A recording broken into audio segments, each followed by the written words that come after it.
5 seconds. I am happy to participate in the centenary celebrations of St. Joseph College, an institution which has earned for itself a reputation for its standards and achievements. Among its alumni are some who distinguish themselves in the fields of science, administration, and in the army. The institution has thus contributed significantly to the country's progress and defense. Institutions like yours, started by missionaries in different parts of the country, have helped a great deal to spread Western education in the country, especially in the 19th century and the earlier decades of this country's century.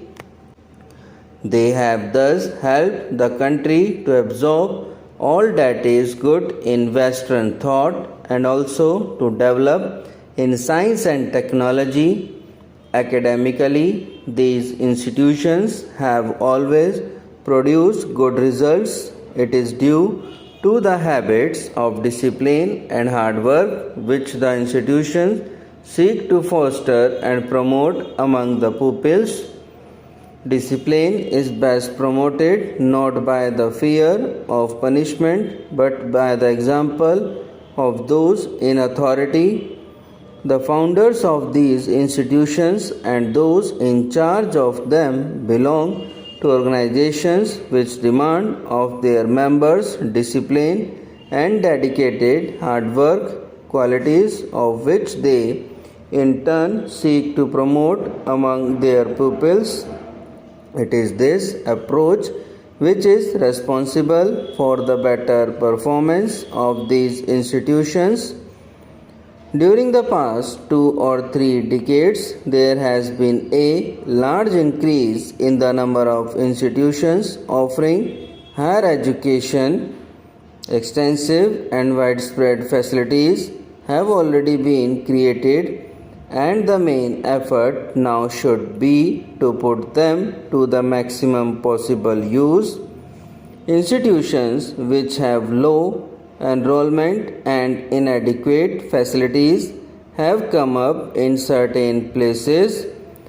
The aim should now be more to bring up such non-viable institutions rather than to establish new ones. At the same time, the needs of first generation learners, particularly those belonging to socially and economically backward sections, for whom higher education provides an opportunity to improve their social and economic status, have to be taken care of so as to enable them to take advantage of employment opportunities. It is necessary that educational programs are related to manpower demands existing and anticipated for executing development projects, for maintaining services and supplies, and for the different occupational groups. While there are deeper reasons for unemployment among the educated, part of the problem arises from the want of proper matching between education and employment so that education become more relevant.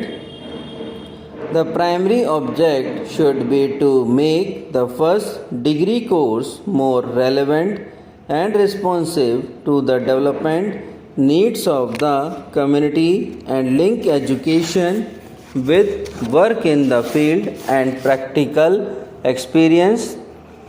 In a competitive environment in which satisfaction of one's material needs is the primary consideration, education cannot but be related to the imparting of enough skill and knowledge for eking out one's livelihood.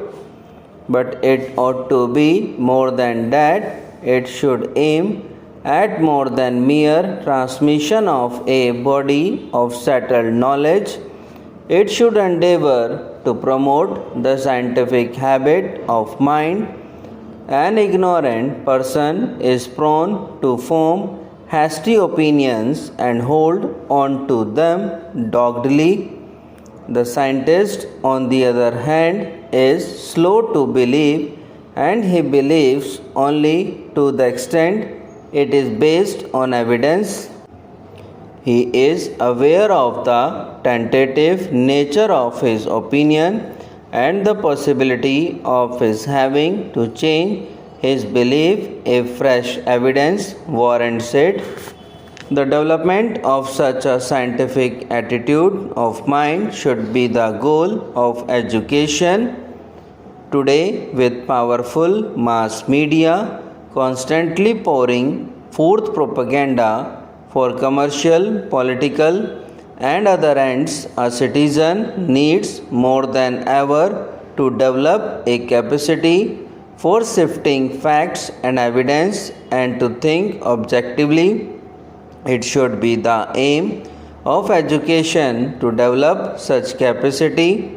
The 5-year plans envisages that institutions of higher learning would be encouraged and enabled to involve themselves in the development activities of the community and provide support through extension services of students and of faculties. This would not only help the students to extend their frontiers of knowledge but also use their knowledge to help the community to solve some of its problems. Education is a process that never ends. One learns all one's life. The sources of knowledge are also countless. One does not learn only from the teachers, colleagues, people one meets in life, and nature itself provides unlimited opportunities of acquiring knowledge. What is needed is the humility to admit that knowledge is available everywhere and the will to learn. Education must be thought of not merely as preparation for maturity but as a continuous development of mental faculties. Education and continuous illumination of life. The formal education which we receive at school and college gives us the instrumentalities of mental growth. Our further development depends upon our observation and interpretation of experience. In this view, education is a continuous lifelong process. I would like to thank you, the organizers, and others associated with this college, my warm greetings inviting me here today. I extend to the students, teachers, and wish them all success in their endeavors.